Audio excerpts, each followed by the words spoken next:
I can actually remember those days, the beginning, because everything was new.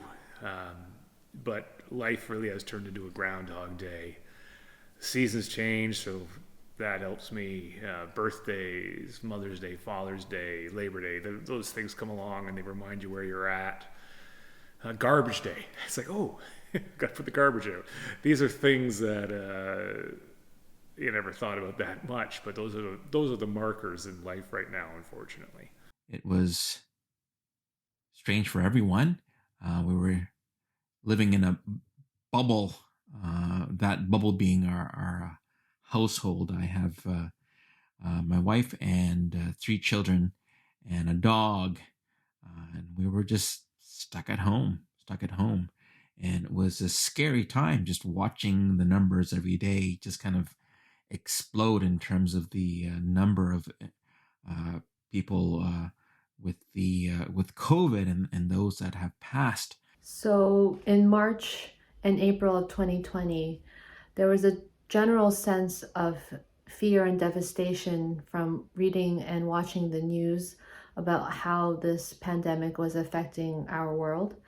There was so much loss of life, and I think that was quite scary for me. Around that time, I also experienced personal loss. I found out that my first cello teacher had passed away. And I had this weird feeling of both relief that she didn't have to go through the pandemic because she was quite old, but also a lot of sadness because I spent many of my formative young years as a cellist with her. And then in March and April, there was a lot of canceled concerts, postponed or canceled travel plans, a lot of loss of income for myself and the quartet that I was in. And that was definitely hard to deal with because we didn't know when it would return or if it would return and how this was all going to pan out. Um, at the same time, I had a lot of gratitude for my situation, which I was lucky enough to move in with my sister in law on Long Island, and they were able to provide my husband and I a safe haven while experiencing the pandemic. And we are actually still with them. Everybody thankfully works remotely for the most part, and I've been teaching a lot remotely. So there's also a huge sense of relief that we can be provided this privilege of working in a safe environment, and a huge sense of gratitude that for those who are exposing themselves to risk to help our community while dealing with COVID. Um, I think the worst thing has been the stress. So, stress from different areas, whether it's the learning new technology, stress of, you know, worrying about what's happening in the community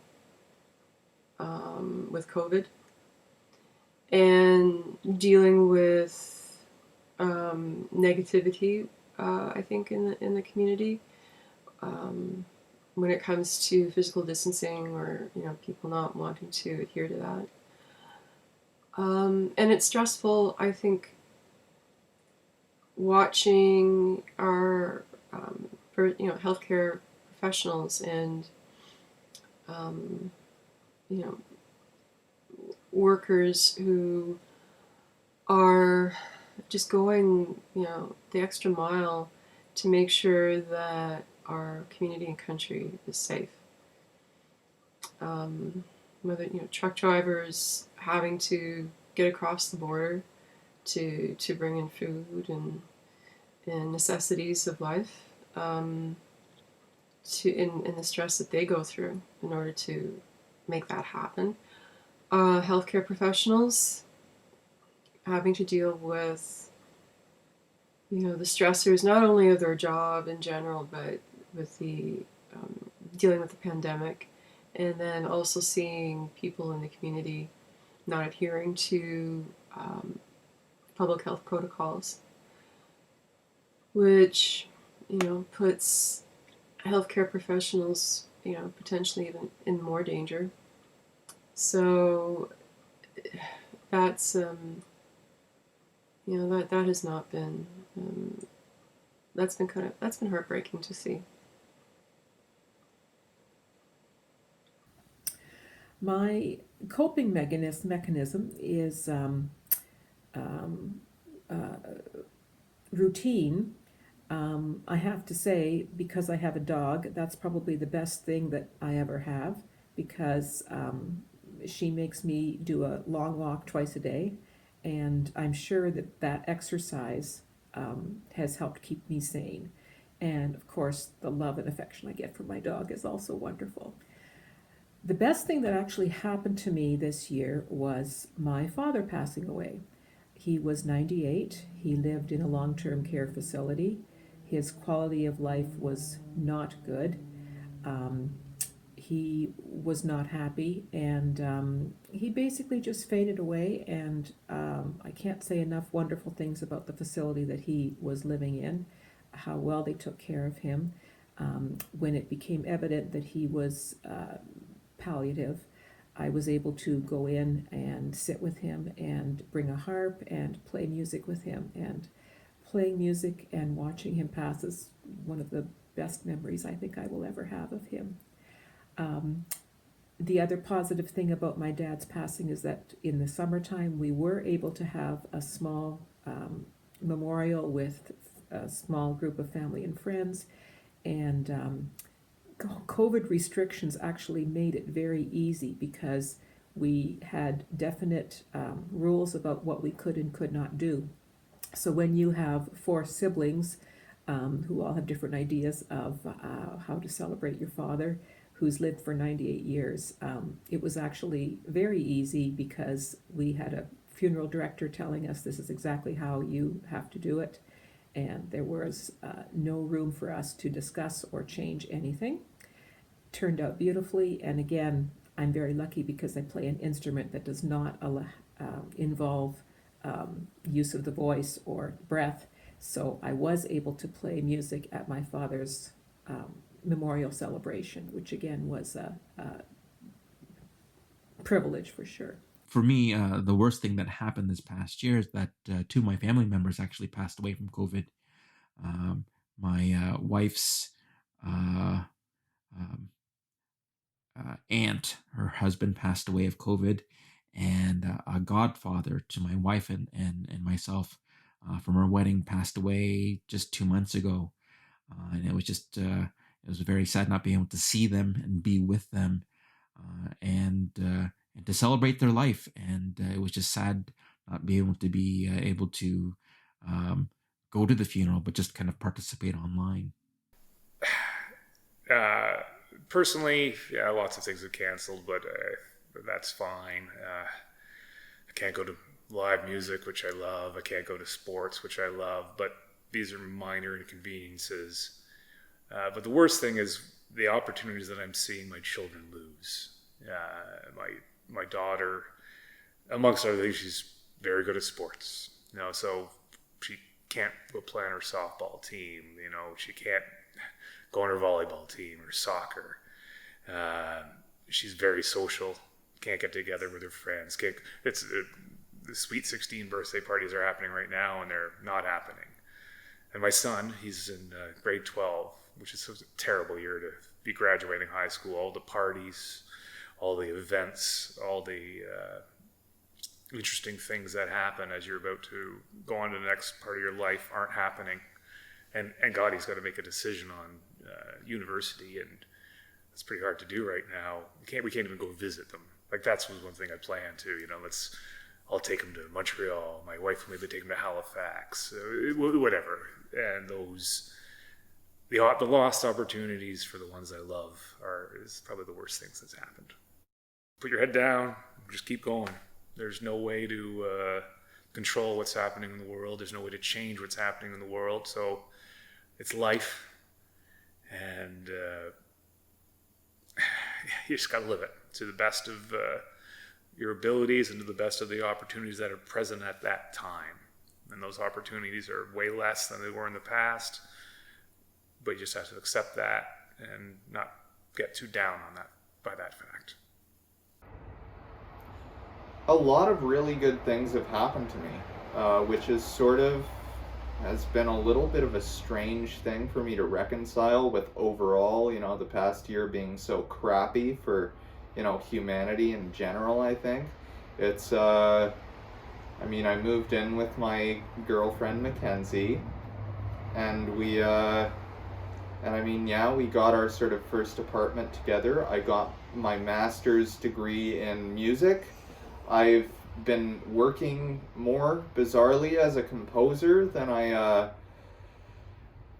probably have before in sort of a semi-professional capacity. I've been really creatively stimulated, and it's also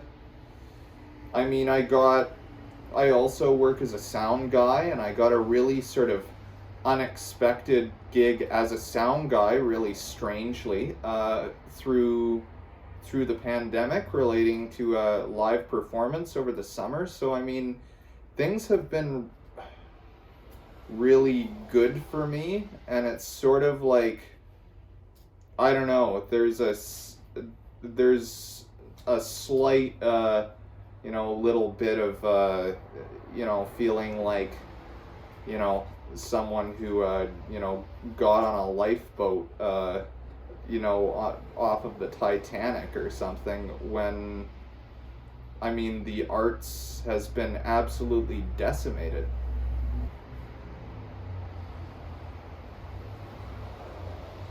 People for whom this is a harder time than it is for me, for whom being alone or being with someone, I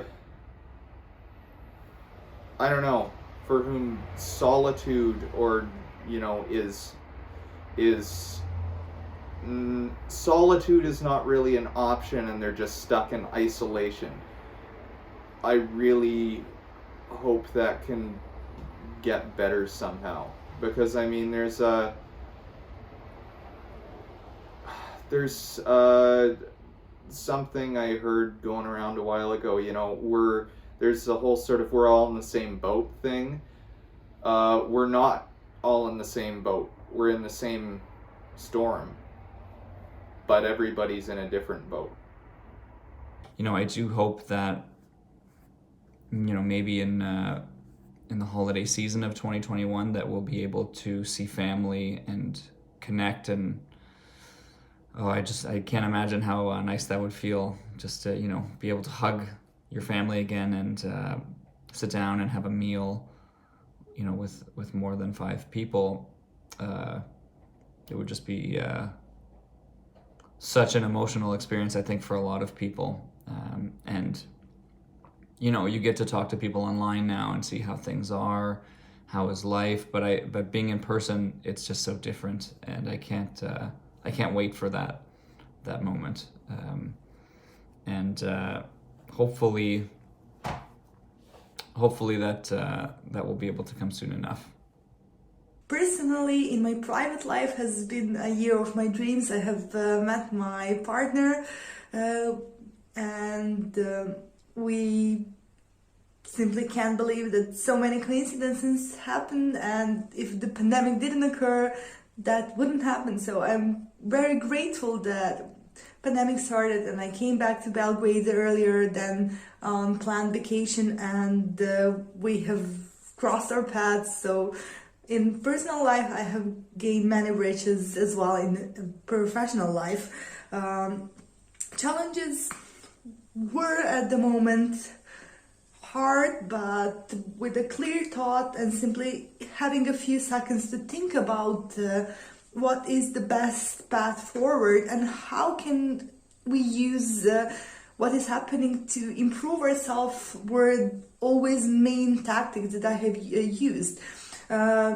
Isolation in March and almost half of April for me was the moment to finally ground myself and work on my personal beliefs, work on my personality, on my personal growth, on my musical skills. I have finally had time to read all those books that were piling in the corner, and I have had all those days with my dog, who unfortunately isn't with me in Bulgaria, so it was like a gift. U narednom periodu voljela bih da se situacija u svijetu normalizuje, stabilizuje.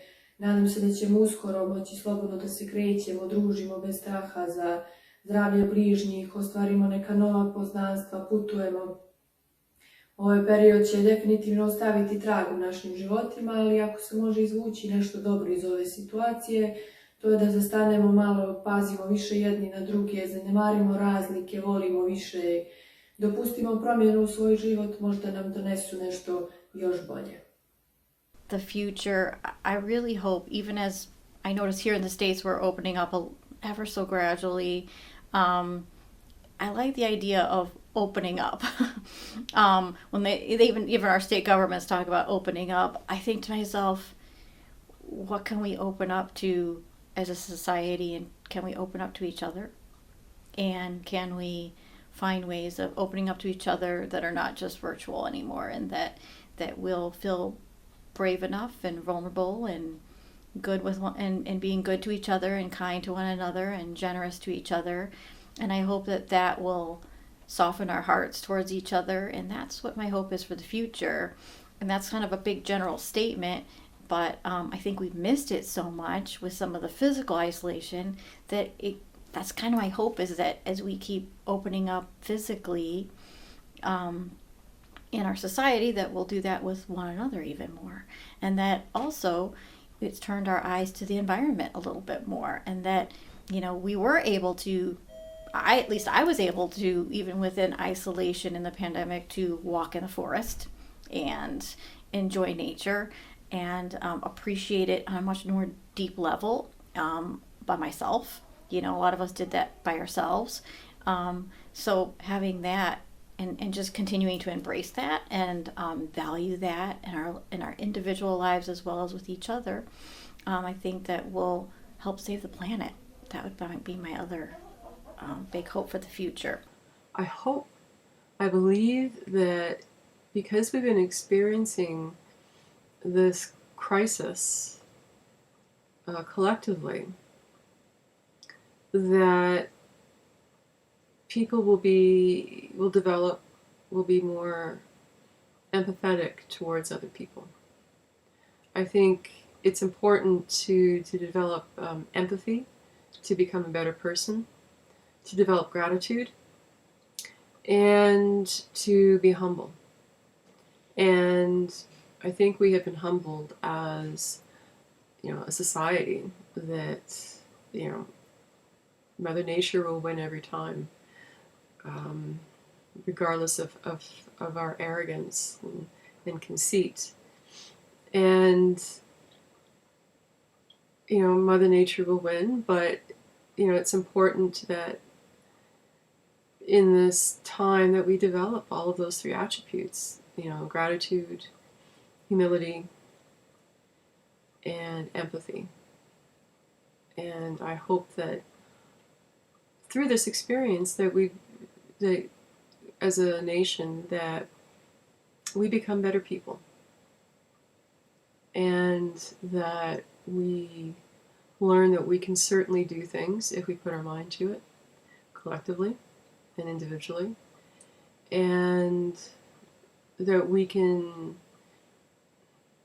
make improvements in other areas. We have the capability, in other areas, meaning the environment, that we can do this. So we need to do this. Life is fragile, not only for